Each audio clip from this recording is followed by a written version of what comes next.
এই সূর্যাস্ত অন্য দিনের মতো নয়।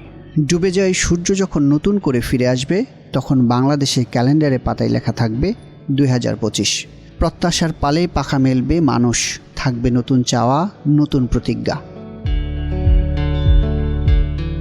এই যেমন আদনান, নীলাঞ্জনা, শাহিদুল ও রফিকুল ইসলাম, এই চারজনের পেশাগত পরিচয় ভিন্ন, বয়সেও রয়েছে ফারাক, দায়িত্বের জায়গাটিও এক নয়, তাই তাদের জীবনের লক্ষ্যও ভিন্ন।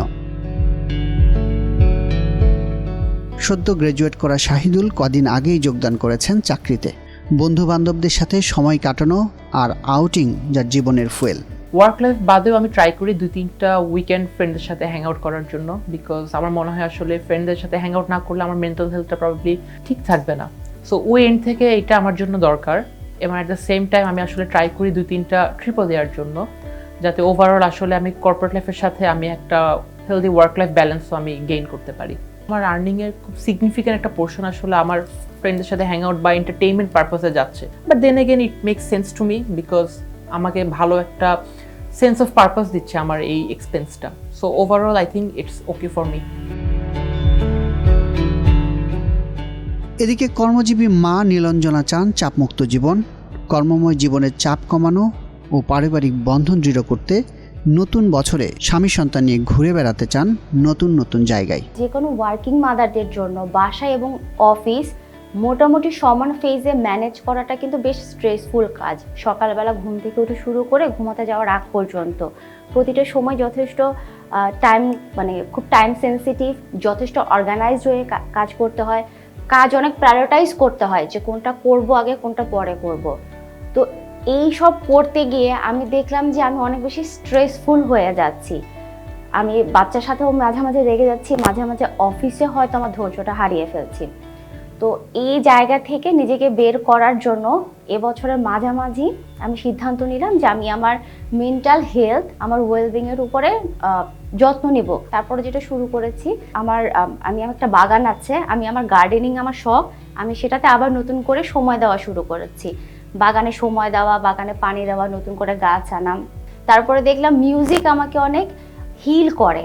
তো আমি সকালবেলা ব্রেকফাস্ট বানাতে পছন্দের কোনো মিউজিক শুনছি, যেটা আমাকে বুস্ট আপ দিচ্ছে সারাদিনের জন্য। 2025-এর জন্য আমার প্ল্যান হচ্ছে আমি আমার বাচ্চাটাকে নিয়ে অনেক জায়গায় ঘুরবো। আমি দেখলাম যে আমি ঘুরলে অনেক বেশি শান্ত থাকি বা আমার মেন্টাল স্ট্রেসটা কম হয়, বাচ্চাও অনেক খুশি হয়।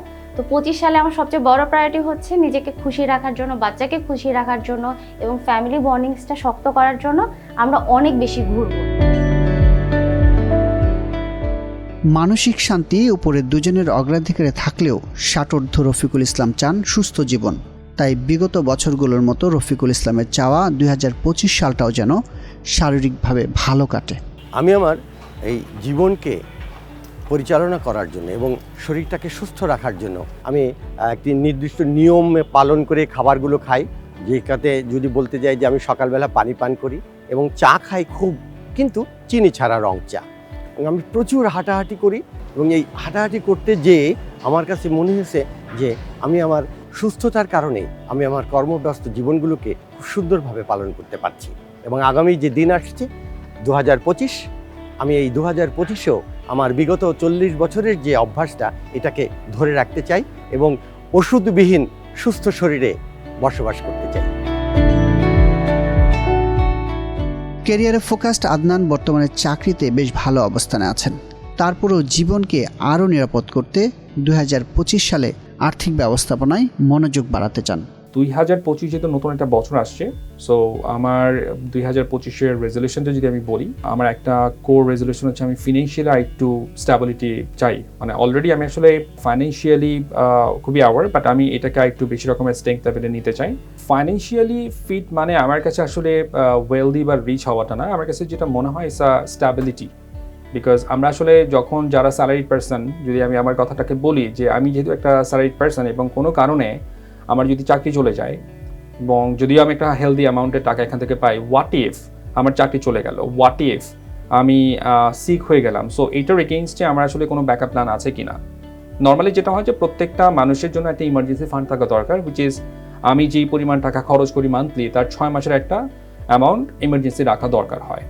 সো আমার আসলে রেজাল্ট যেটা হচ্ছে যে আসলে আমি যেই টাকাটা আর্ন করি এই টাকাটাকে আমি আসলে স্প্লিট করে আমি ওয়াইজলি সেভ করি। এখন কনভেনশনাল যে সেভসটা থাকে এটা আসলে আমার ইনফ্লেশনটাকে বিট করতে পারে না। ডিপিএস, এফডিআর এগুলো আসলে আমাকে ইনফ্লেশনটা হয়তো ওইভাবে প্রপারলি বিট করতে পারছে না। সো আমি আসলে যেটাকে করি ডিফারেন্ট যে অপরচুনিটিগুলো আছে যেমন treasury bill, treasury bond, income fund, SIP একটা বড় রোল প্লে করছে আমার জন্য। বিকজ এসআইপিতে আমি আসলে দুইটা জিনিস একসাথে পাচ্ছি। আমি একটা ইন্স্যুরেন্স এখানে পেয়ে যাচ্ছি, উইচ ইজ আমার ফ্যামিলিকে আমার বর্তমানে একটা ভালো সেফটি দিচ্ছে। সো এটাকে আমাকে একটা বড় রিলিফ দেয় আমাকে আমার কাজটার মতো ফোকাস করার জন্য। একই নিয়মে সবারই ভালো থাকা অসম্ভব। সে কারণেই হয়তো এই 4 জনের 4 রকমের চাওয়া। 2025 সালকে ঘিরে আপনার চাওয়াগুলো কি হিসাব করে রেখেছেন? জীবনের নানান অনিশ্চয়তা ও অনাকাঙ্ক্ষিত ঘটনা মোকাবেলা করে ভালোভাবে জীবন উপভোগ করতে সেগুলোই কি যথেষ্ট, নাকি আরেকবার ভেবে দেখবেন নতুন বছরের রেজুলেশনে কি থাকা চাই আপনার অগ্রাধিকারে?